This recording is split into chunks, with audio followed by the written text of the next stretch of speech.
I didn't find out until a little while ago that my responsibility is not just to introduce our very special speaker today, but to moderate the rest of the day. So, boy, he gets a lot of mileage out of this free labor. Considering the youth of the audience here, I guess I should explain what the Founders Lectures were or are. It was about 1987 that a number of us realized that people who helped establish modern criminalistics, who practiced sometimes in the 30s, but especially the 40s and the 50s, were retiring and kind of disappearing from the criminalistic scene. And we thought it would be really interesting and very valuable for the field to establish connections and get them to make some sort of additional contributions to the field, not letting them go quietly into that good night. And so over the last 25 years, it's scary to think that I've been doing this for 25 years, and I'm almost out of friends that I can lean on to do this. And I'm very pleased that George was good enough to agree to do this as a gesture of goodwill. But I think later this afternoon, or this program, there's going to be a panel session entitled The Bridge Generation. And I think that's how I referred to myself in a couple of presentations, pointing out the fact that I worked and studied under people who practiced criminalistics in various disciplines during the 40s and the 50s, and it's important to maintain that connection to see what kinds of things were contributed and were generated by them. I was very pleased to see the excerpt this morning that Peter DeForest had from Jim Osterberg's landmark book, and it's hard to believe that that's 1949 and the kinds of things that Jim talked about in that book. And I call him Jim because he's a good friend as well as a colleague, and to see the kinds of things that he came up with and pushed for back then. So I'm very pleased to continue that tradition of getting these contributions going. Our Founders Lecture today is Dr. George Sensabaugh. He is presently professor of the Graduate School and professor of Forensic Science and Biomedical Sciences in the School of Public Health at the University of California at Berkeley. George took his initial BA from Princeton with a major in philosophy. That's interesting, George. I never knew that after all these years. And then he found his calling, and his real calling, and ended up with a DE Crim in 1969 from UC Berkeley. He had postdoc research fellowships in University of California at San Diego, and also at the National Institute for Medical Research in London, England. He came back to Cal in 1972 as an assistant professor, and then over the next 40 years, went from assistant to associate professor, and finally full professor in the Department of Biomedical and Environmental Health Sciences. He was also the Associate Dean of Student Affairs for several years. He's also been a visiting professor at Strathclyde and a number of other educational institutions around the world. So he has contributed significantly to the library, I guess is probably the best way to put it, when you see that he's presented papers at some 30 CAC seminars, and he has an enviable record of over 190 publications and abstracts in forensic science, human genetics, and microbiology. I hope you'll join me in welcoming Dr. George Sensabaugh.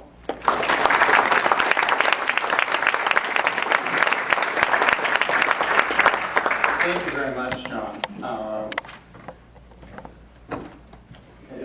Since I'm sitting on the platform, I'm sensitive to the vibrations of the earthquake. Hey, I did it as gently as I could. So, the original title for my talk was going to be not dead yet.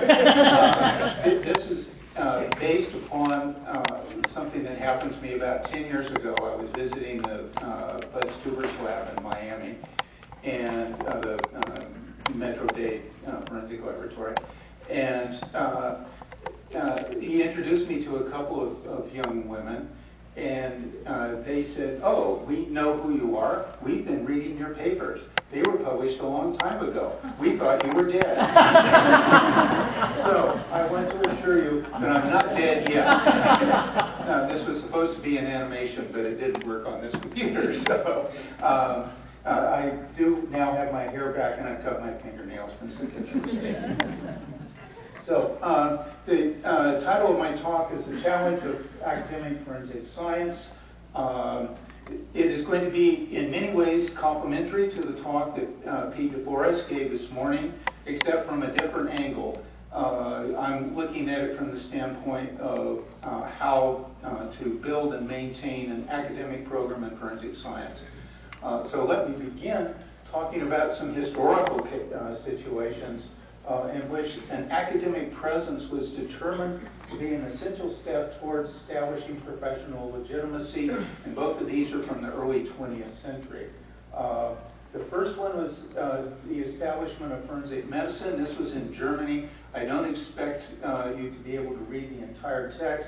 Suffice it to say that in the German universities in the 19th century, a lot of the forensic medicine was part of public health, what was essentially public health, state medicine. There were very few institutes of forensic medicine at universities in the German-speaking area of Central Europe. I want to bring your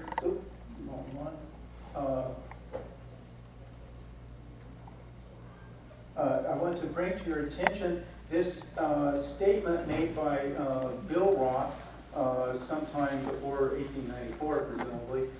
There is no need to teach forensic medicine at universities since it is not a science on its own, but rather a compilation of other independent sciences, and the knowledge of these sciences is just used for practical purposes, that is legal questions. And so I bring this to your attention because I think this is a continuing challenge for academic programs. The German Society of Forensic Medicine was founded in 1904, and they had their first meeting in 1905. And what struck me was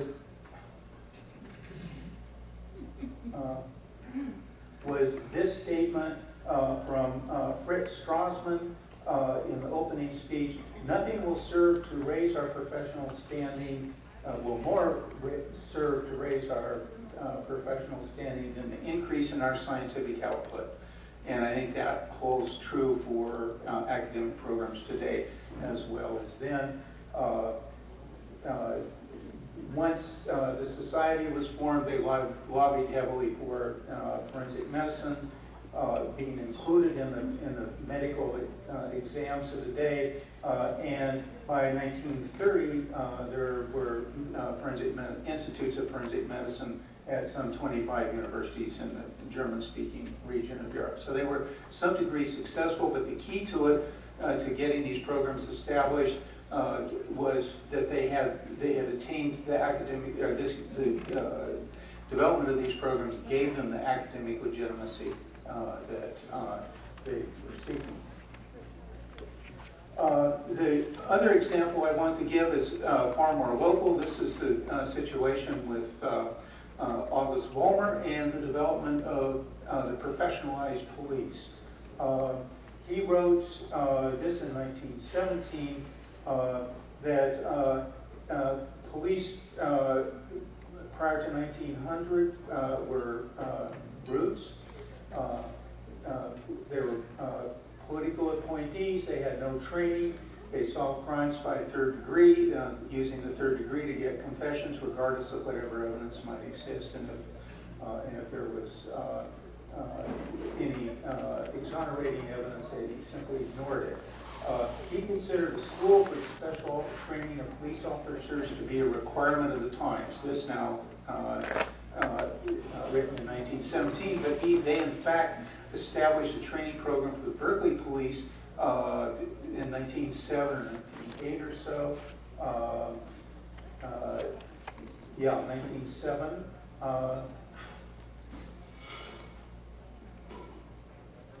Tricky, isn't it, George? Yeah.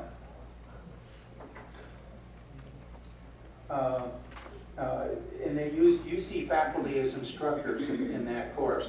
Vollmer had a long-standing relationship with faculty at the University of California and exploited their talents whenever he could. A criminology program, in a sense, was established at UC in 1916, and the curriculum for that program is shown here, allowing for the fact that in 1916, not a whole lot was known relative to today about physics, chemistry, biology, physiology, etc. And the concepts of criminology were very much influenced by Lombroso's hereditary criminality theories and so on. This is a fairly extensive expectation for police officers to whom this training is directed. A pretty extensive program, curricular program for them to take. So I would bring out that this picture taken in 1915 shows Albert Snyder, the guy here, who was a professor of bacteriology and pharmacy at Berkeley and at the Medical College in San Francisco. According to Skip Palanek, if he's here, yeah, apparently not. He was the first to use a vacuum apparatus to collect trace evidence. He was the one that Vollmer depended upon to establish a scientific investigation component for the Berkeley Police Department. And the person who followed him was Heinrich, who served at Berkeley, for those of you who are familiar with the history of the field. Okay, I want to jump forward now to the late 1930s to an informal program established at Berkeley by Paul Kirk. This statement, which actually is a much later statement, but nevertheless reflects his position vis-a-vis the importance of an academic program and the relationship of the academic program with the professional or with the profession. So this is an outline of Kirk's contributions to forensic science, or more properly speaking at the time, criminalistics. This was the kind of credential that gave him the academic clout to be able to get things done at Berkeley. First and foremost, he had a vision of criminalistics as a scientific endeavor rather than a technical one. He laid the foundation for the Berkeley program by cobbling together an academic curriculum from courses from multiple departments, and was one of the major drivers with O.W. Wilson, who was one of Vollmer's students and who had done time in, I believe, the Kansas City Police Department Crime Laboratory. I don't remember exactly. As a prime advocate for the formation of the School of Criminology at Berkeley, which was established in 1950.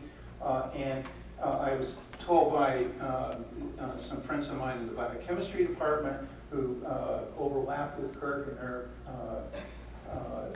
in their academic careers, that he provided the scientific credentials that was able to convince the academic administration at Berkeley to establish a Doctor of Criminology degree.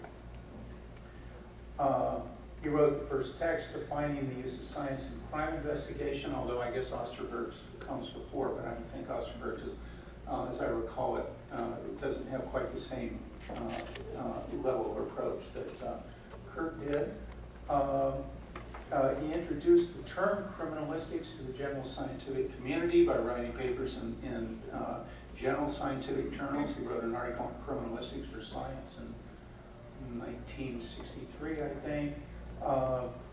He was a founder of the California Association of Criminalists. I want you to appreciate that the California Association of Criminalists, from its founding, had a fairly distinctive characteristic that by the time I joined the CAC, set it apart from the other regional organizations, and that was you could be a member if you were participatory in criminalistics, but you did not have to work for a public sector police laboratory. And so the CAC is one of the few organizations that has a substantial membership who are in the private sector who do both defense and prosecution consulting work. And that establishes or represents the scientific base of criminalistics or forensic science, as opposed to an orientational base of association with police agencies or law enforcement agencies.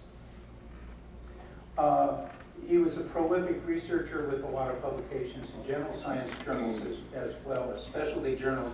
He had taken his PhD in what would now be physical chemistry with G.N. Lewis, I think, of Lewis acids and bases, for those of you who remember your chemistry. And he did microchemical work, and this was what led him into trace analysis of forensic evidence, or analysis of trace. The textbook, which was Pete's and my guidepost, I would hazard, during our training period in the early 1960s, was when it was written, I discovered from this review from Science, was not particularly well received by at least some people in the professional community, particularly William Kerlin, who said it really didn't serve the interests of police investigators. It didn't serve, it wasn't, it overstated the value of science, and people would expect magic from it, sort of a CSI effect. And that only people who had time to think about things, which obviously he didn't, might find this of some value. But he does comment that persons more experienced and learned may take a more kindly view of this book. And of course, historically, we did. So I want to just run through fairly quickly the structure of the criminalistics program at Berkeley to show you how it evolved over the years. The informal program was established in 1937 or so. In 1947, there were 2 group majors in criminology. This was not associated with a particular department. It was something that students could declare as a group major. There was a social aspects track under O.W. Wilson and a technical aspects track under Kurt. The prerequisites and core courses for the technical track are listed here. Note that it has the courses that are cobbled together from various departments. Wilson was in the political science department.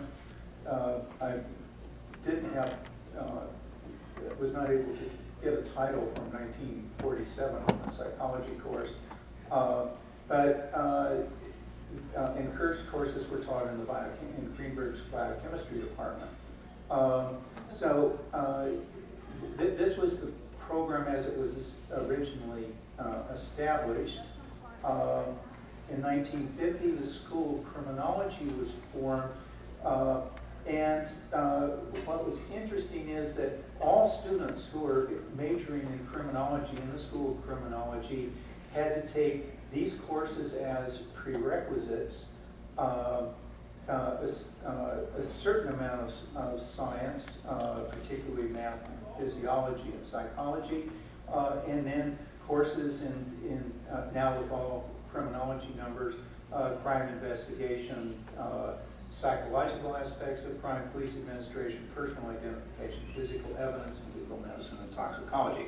So every student in criminology had to take these. It was, and that's interesting because that shows the breadth of the training at this particular point in time.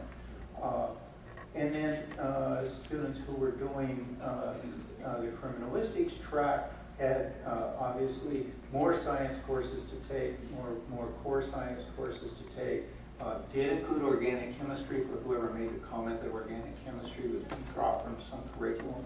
Is that you? Yeah, okay. And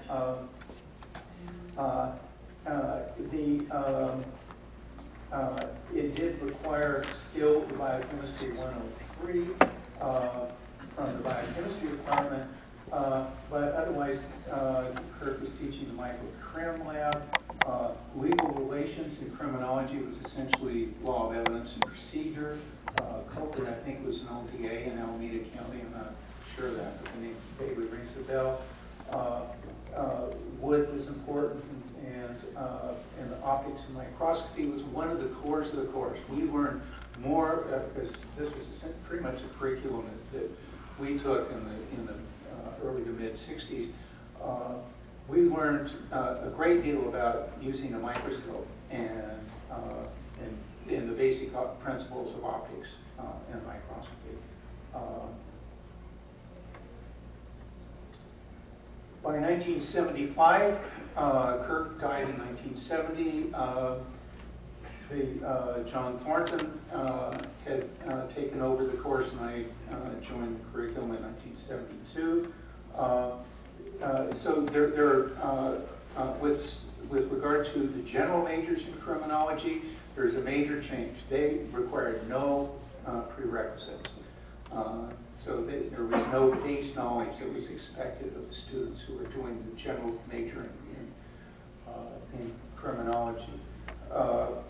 The prerequisites now, I would say, were more formidable for the students in the criminalistics track, as you can read.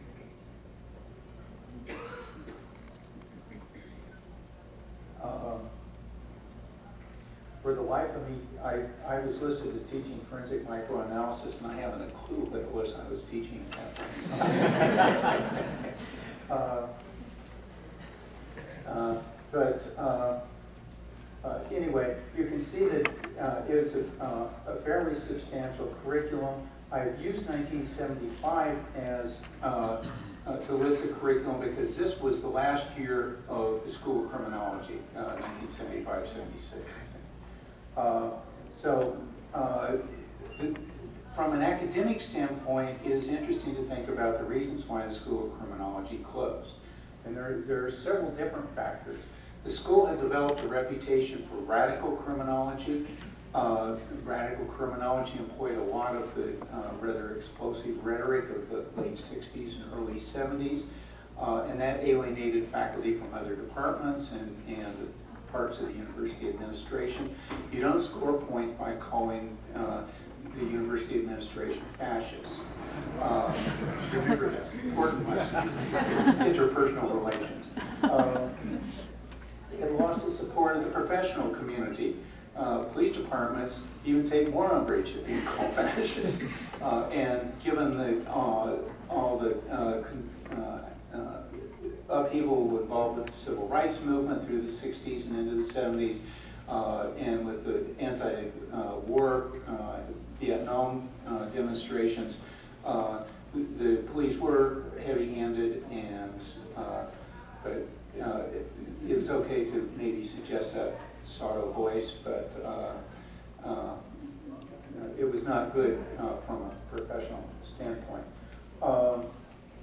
But there was also a budget crisis. California seems to undergo budget crises periodically, as we now know, and we knew in the early 1990s, and there was one in the mid-1970s as well. The legislature was not giving the university money to add new faculty. All the faculty slots were essentially filled. If the university wanted to develop new programs, they had to find faculty slots someplace, and the administration, by closing the School of Criminology, could gather somewhere between 6 and 10 faculty positions. Those being junior faculty, those who are not tenured, and also some non-recurrent faculty. This provided justification, or all of this was part of the justification for closing closing the school, the criminalistics program was saved. Even though both John Thornton and I were at the time junior faculty, and so we were essentially on the chopping block. But we had good connections on campus, a positive record of scientific achievement or accomplishment, strong support from the CAC, and the school public health was a good fit. Let me come back to the strong support from the CAC because I think that was probably the pivotal part. When the word went out that the School of Criminology was due to close, a group of some 15 or so crime laboratory leaders from the CAC came and had a meeting with the chancellor of the university, and they explained why having this program at a university level was very important, and they wanted to see it maintained, and that motivated the chancellor to set up a subcommittee to find us a new home, and the School of Public Health turned out to be the home. And it had the advantages that it was a professional school. It had people who were doing the same kind of science that John and I were doing. We could translate our expertise into some of their functions, and so we could actually fit in.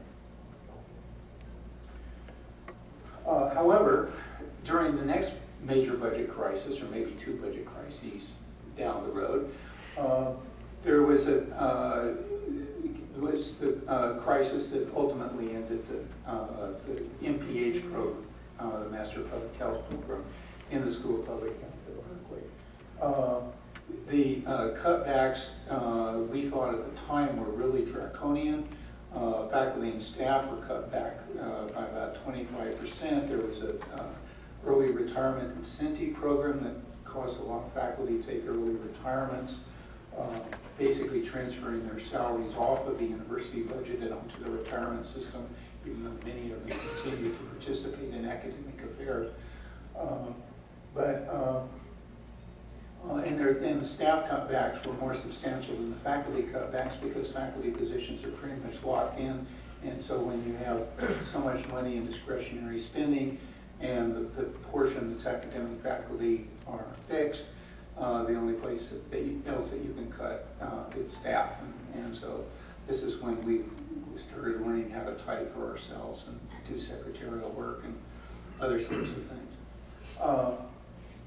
But the key factor here was that the external review of the School of Public Health indicated that and this is an external review from academics from outside the university, said that the School of Public Health was overextended. There were some 20 curriculum tracks offered by about 50 faculty, and they didn't see how any of these could be viable with small number of faculty, relatively small number of faculty. And so they recommended consolidation in which faculty would be distributed into the 5 core areas that are essential to our public health accreditation. And this was done in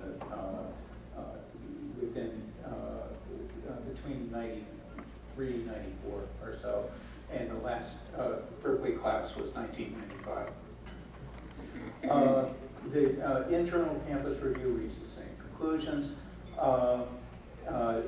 John decided to retire, so that left me as the sole faculty in forensic science, and you can't teach it in total curriculum with one, although it had been done before. It's not viable these days. And so the forensic science curriculum bit the dust.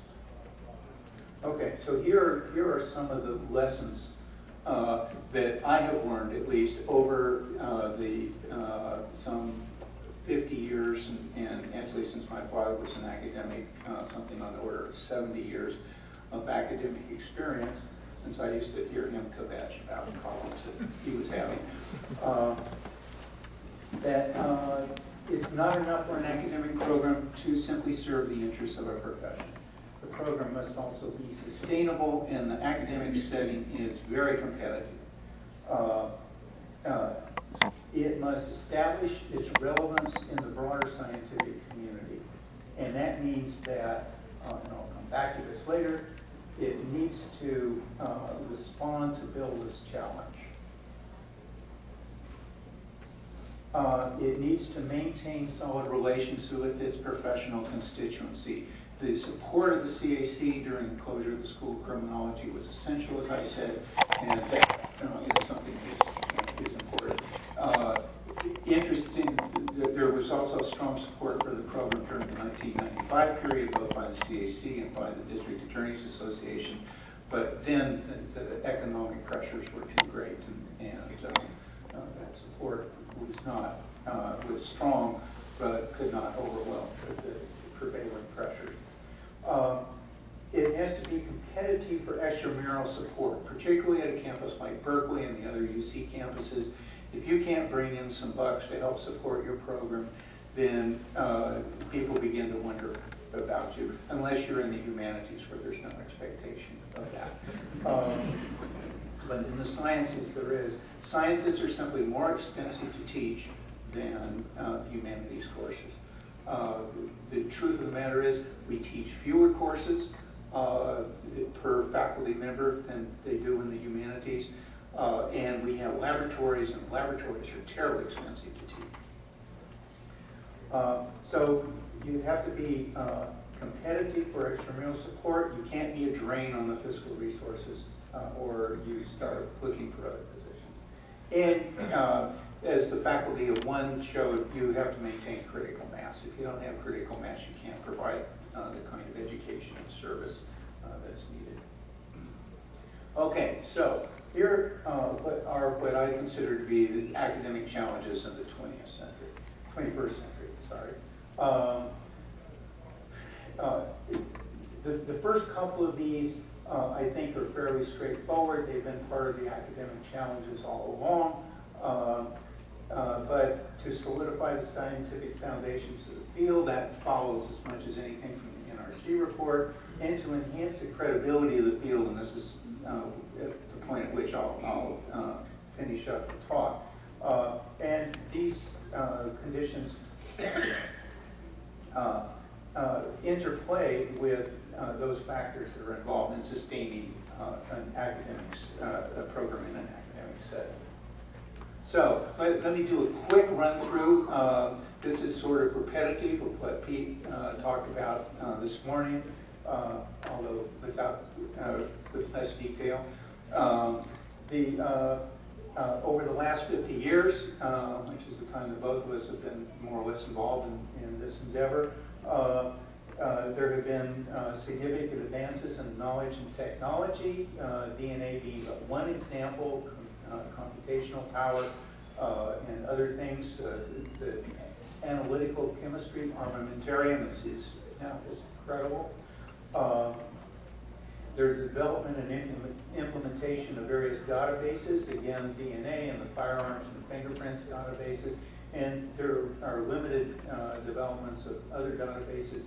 The English were big for a while on shoe pattern databases. There's enhanced use of statistics. We know from DNA how valuable statistics have become, and there's the expectation that everyone else, all other categories of evidence, can be analyzed with the same level of reliability, if that's the right term, that is used in DNA analysis, or on the same scientific foundation. But more importantly, professional statisticians have gotten engaged, particularly in the DNA area, but in some other areas as well.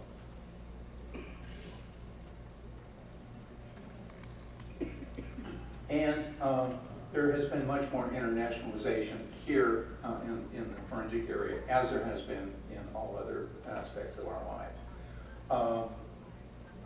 There has been increased public recognition. CSI and the related shows are part of that. But also, I would point out that the term forensic has taken on a broader meaning than simply working in a crime laboratory. When the World Trade Center went down, there was, quote, a forensic investigation of the structural features of the World Trade Center to determine whether those structural features contributed to the collapse of the building. That's not a crime laboratory function, it's an engineering function, but the term forensic was used because it involved a reconstruction of the event and to understand how the event occurred. And this has come up in other settings as well, where the term forensic has been used synonymously with reconstruction. We've had progress toward professionalism. The traditional forensic science has been extended for use in mass disasters and in the investigation of crimes against humanity. I think you probably heard some about it, those of you who attended the workshop on Monday.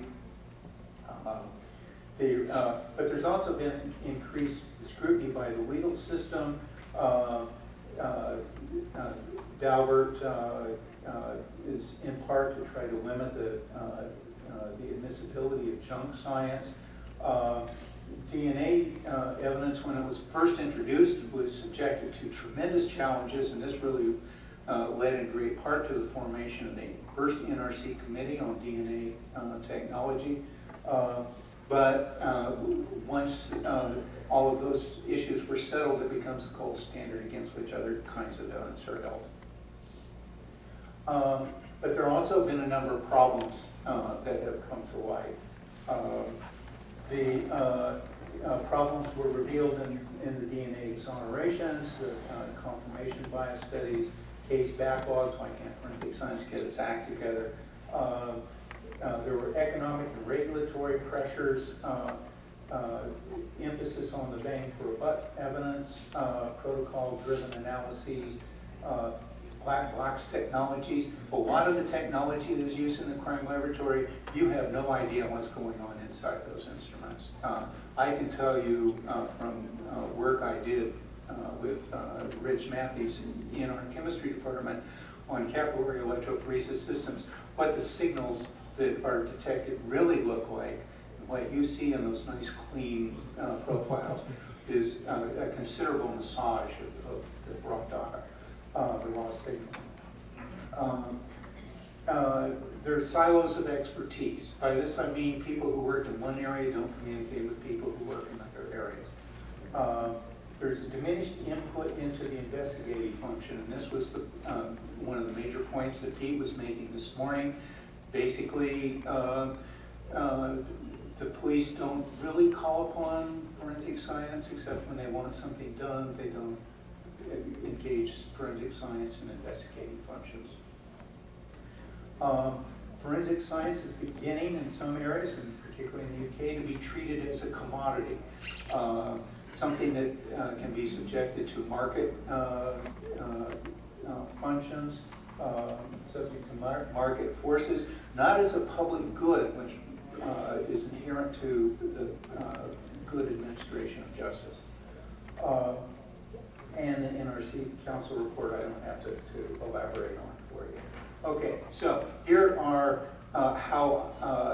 some comments that I have to make on these academic challenges, and I'll try to take note of where responding to these various academic challenges also contribute to establishing sustainability in an academic setting.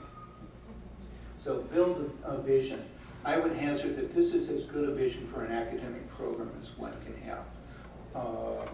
To prepare leaders equipped to help solve the challenges of the 21st century arising from continued technological advance and economic realities. I don't like to include economic realities in there, but they are realities, and so they really do have to be included. And core values. Most professions or most professional schools that I'm aware of have established a set of core values. I took the core values here from the School of Public Health and adjusted the language to fit our particular field with the addition of the last one, do no harm. Those of you who know medicine will recognize that as part of the medical canon, but it comes into play in our field as well. Train competent professionals. Here is a real question from the standpoint of academic forensic science. Obviously, we want to train the scientists. And so these are some axioms about science. These are some of these were drawn from comments made by a physicist some 10 years ago or so. But they're important points. Science begins with doubt, asking questions. Science expresses independence of thought, not blind acceptance. I actually have a personal encounter with this one. Some of you may have seen me a year ago at this time. I was walking around on crutches. I had done something to my knees, we thought. So did the orthopedist, so did all the docs that I knew. I was doing physical therapy. Nothing was working. Finally, in March, the cancer was diagnosed. If I had shown more independence of thought, it could have been diagnosed 6 months earlier, and I wouldn't be sitting here like this today.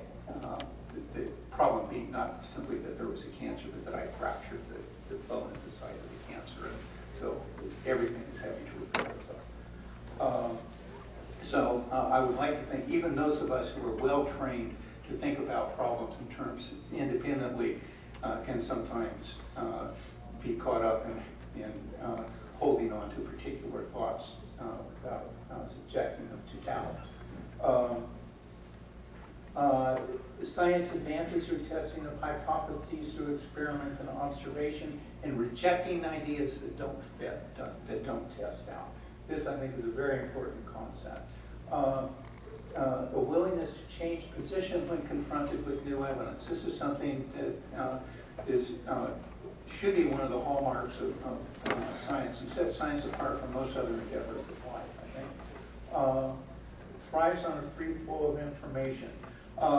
This one is a little bit problematic in the forensic area because there's an asymmetry between prosecution and defense work, but that doesn't mean that when there is information to be disseminated, it should be disseminated.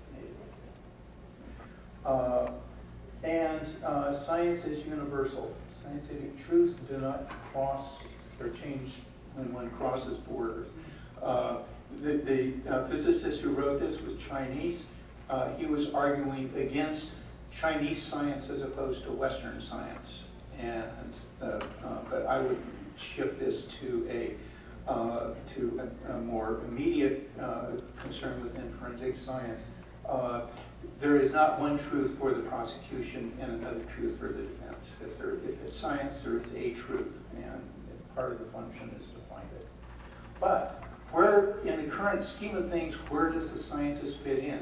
In the golden era, if you will, as denotated by the gold boundaries on this particular box, crime labs were small, there was little specialization, most criminalists were generalists, and they were responsible for working a case through from the beginning to the end and reporting of the results.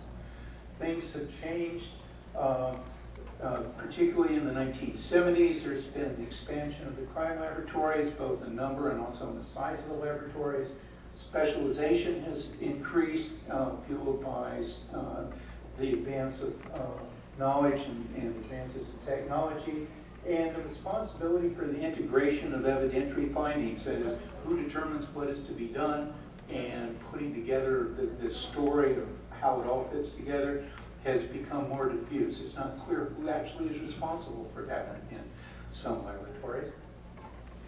Certainly in some of the cases that I review, I will see a report from the serologist, I'll see a report from the DNA analyst, I'll see a report from the firearms person, I'll get an autopsy report, and no one has made the effort to put all the pieces together and tell the story. And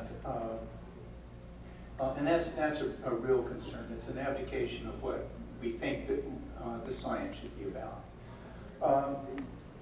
The future, the present and the future, is headed in the same directions. I've already pointed out, focusing on big bang for buck, but that also means other areas of expertise. The low yield area, low information yield areas are withering.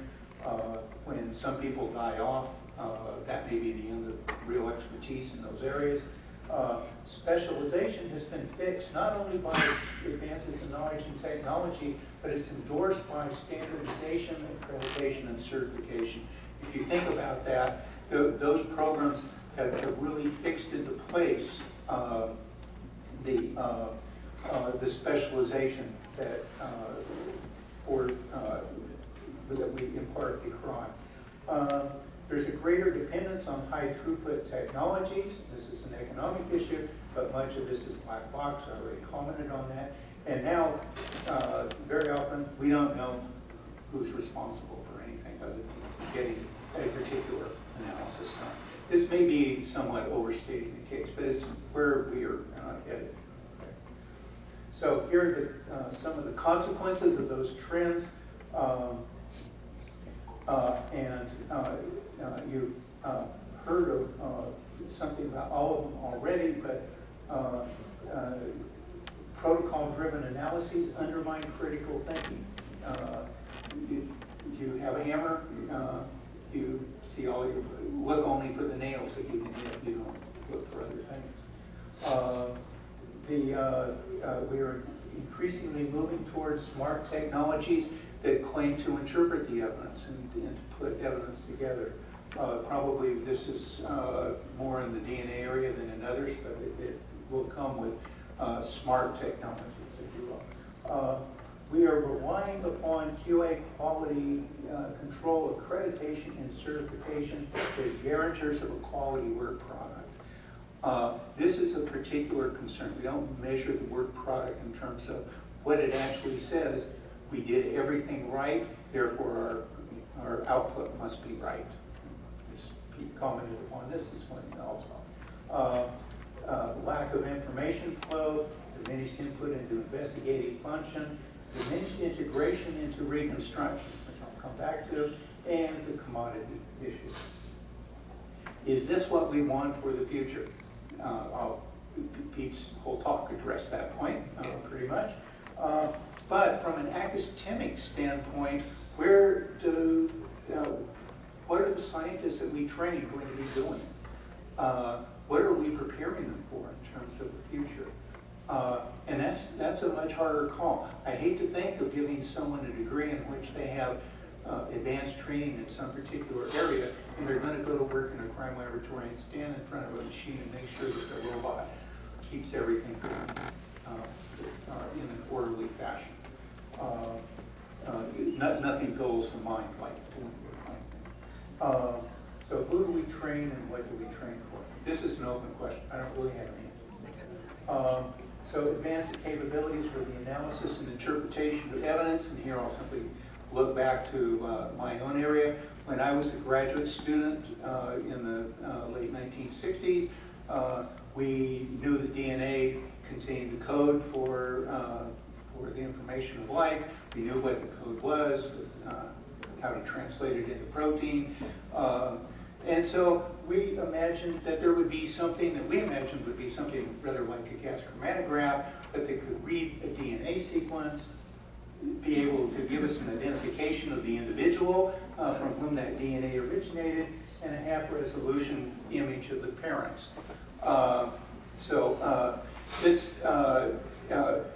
Although this seems very fanciful, and at the time we were imagining all of this, there was also quite a lot of beer and wine involved. We do now have capabilities to predict eye color, hair color, something about stature, something about behavior, and we're finding out more of this information as the genome is continually being taken apart and investigated. So maybe this is not such a far-fetched thing, although the half-resolution pictures are much more beer than they are in reality. And these are some of the advances in DNA sequencing technology. You're going to hear more about these tomorrow, but what I would note for you is the cost per megabase has dropped from, with one of the, let's see, with Sanger sequencing, what would Sanger be, Sandy? On the order of several thousands of dollars per megabase,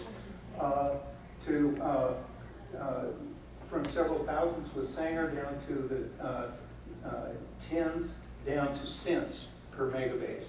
That is a tremendous benefit in cost, and if the forensic science community can take advantage of these cost benefits, then so much better. That will also mean shaping the way people work up their evidence and do the analysis. And the next generation, our next generation sequencing, maybe something like the Oxford Nanopore, which is a USB plug-in, and pretty much you put a drop of a sample onto it, and it feeds the sequence information into your computer. So, interesting thing. Okay, solidify the scientific foundations of the field. Here, we'll hold up DNA profiling as the gold standard because everyone else does, but there are reasons why DNA profiling is being held up as a gold standard. And some of the reasons are that the basis of genetic variation and of population genetics all comes from the field of genetics, developed entirely independently of forensic science. The reliance on technology was developed largely for the Genome Project. Forensic science was using techniques that were developed by genome mappers, and so there was nothing particularly novel about what forensic scientists were doing, although they were drawing different kinds of conclusions from the information that was being generated. The information content of the evidence can be defined fairly exactly. And what's more, I don't need to have a source individual to determine what that information content is. If I have a DNA profile in a database, I can compute what the random match probabilities are for any particular profile that I can obtain and for any particular ethnic group. And all of this is, all the statistics of this and the generation of databases is also largely developed by people outside of forensic science, or a lot of it has, and the statisticians have been involved in doing the tweaking around the statistics, so that's also not coming from the forensic science community. So basically, we're writing, with DNA profiling, we're writing on the coattails of the DNA revolution that is affecting medicine and all other, many other fields of endeavor. There was no special pleading that forensic science is different. There's no claim made for absolute uniqueness, and everything is published in the open literature. So it's accessible if you can get into any university library and find all the information you need about all of these things. The problem, as in the NRC report and people within my talk point out, is that some of these other areas, they don't meet these general criteria. There's special pleading that no one else does this, so no one knows what we do, and no one can really judge whether what we're doing is really science or not. The literature is not always available to anyone who wants to look at it. On the fingerprint side, the claim is made for absolute uniqueness, which is runs afoul of our current concepts of statistical inference, and so on. So I would propose this is. Can you put it on forever?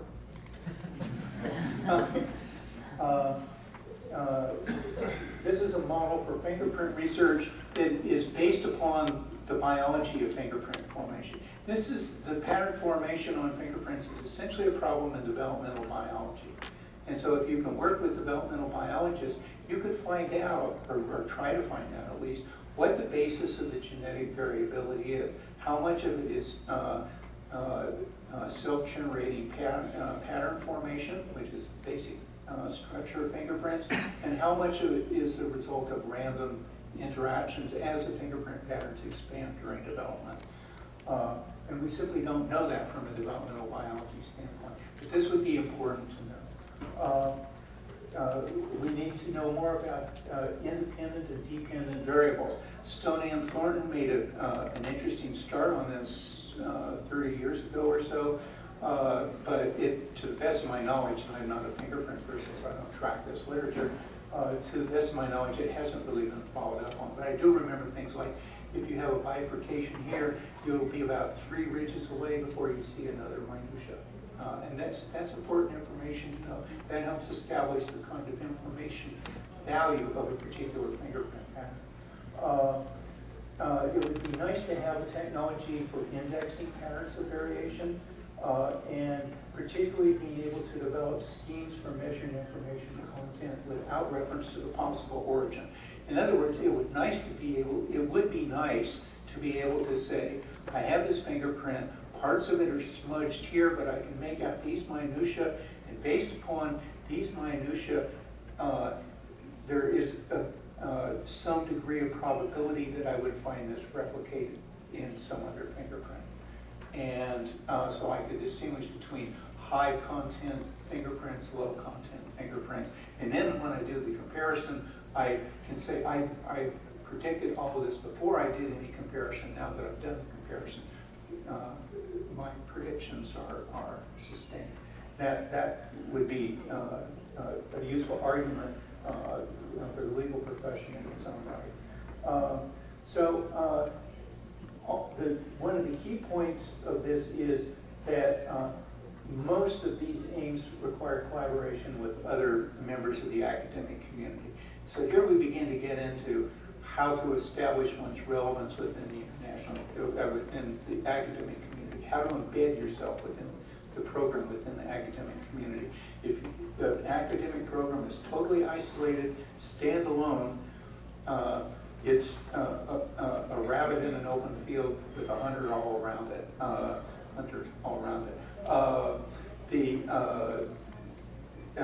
If there are a lot of other rabbits out there, your chances of survival are a whole lot greater.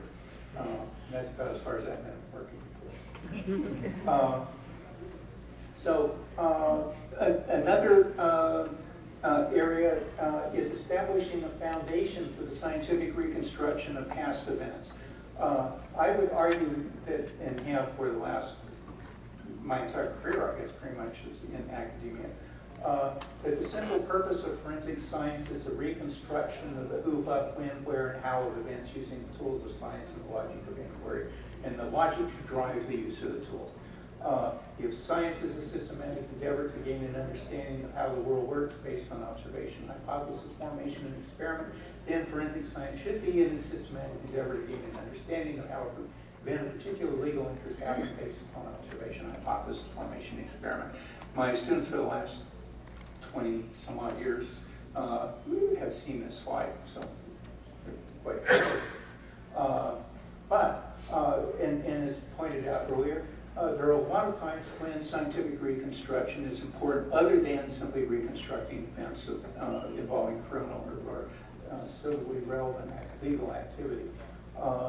The documentation for the historical record, like the collapse of the World Trade Center. Crimes against humanity. There may be no prosecutions that come out of them, but it is important for history to know that the Serbians slaughtered the Bosnians.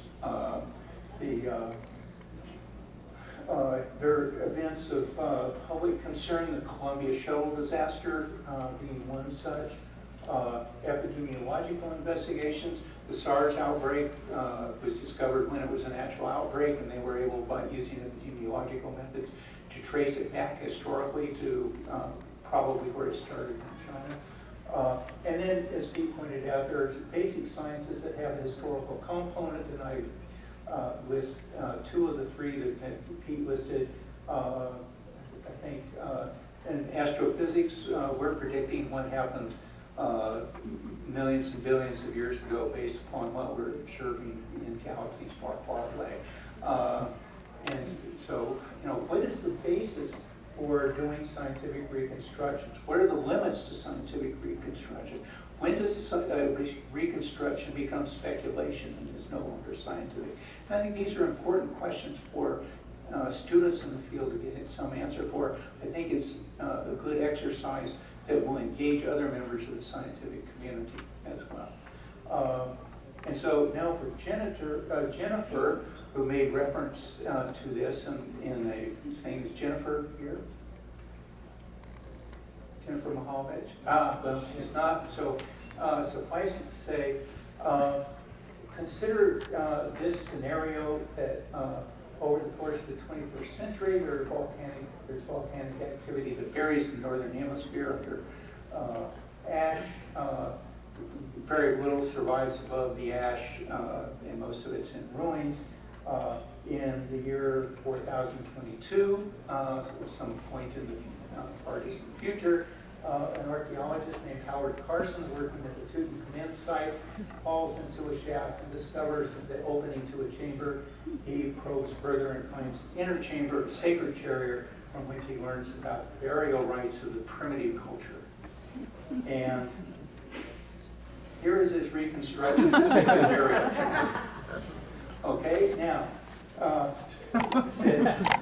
you have a body wearing ceremonial headdress, buried in or being interred in a white sarcophagus with a protective curtain, that there is a sacred urn that has a music box above that you can activate by pulling on a handle, and that there are various waxes and perfumes, the emoluments that were used to prepare the body for the journey into the beyond. This is ludicrous to us because we know what they really are. But tell me, is this a valid reconstruction? If you don't think it is, how would you refute it? And that's a challenge. And so students for some period of time used to face this, and Jennifer made reference to it. This comes from a book, a delightful book for children by David Macaulay, Motel of the Mysteries, which I recommend. It's great for about 10-year-old kids. As well as for graduate students and freshies. Okay, so we're approaching the end, however time goes. That's good, you're good. Oh, okay. So another academic challenge, I think, and this gets to establishing relevance in the academic community, is to enhance the credibility, do work to enhance the credibility of the field. And I'll suggest a couple of issues here. One, the credibility of forensic science has been brought into question by a number of things like the DNA exonerations and questions of the scientific underpinning of many types of evidence, read the NRC report, TV expertise of forensic malfeasance. Fred Zane is probably more familiar to many of you than he deserves to be in historical annals.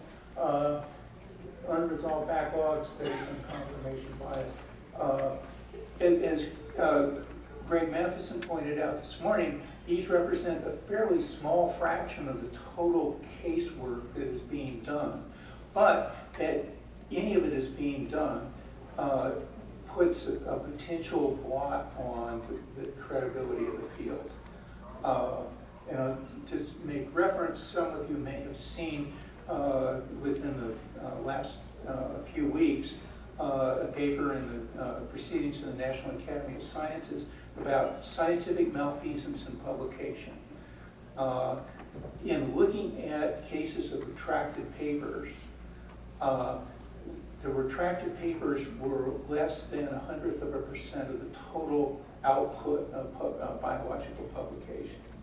But when a paper is retracted, it gets published not only in the journal doing the retraction, but it may show up in the New York Times. It may show up certainly will show up in other scientific journals that some scientist is now retracting his work because the experiments cannot be reproduced or what have you.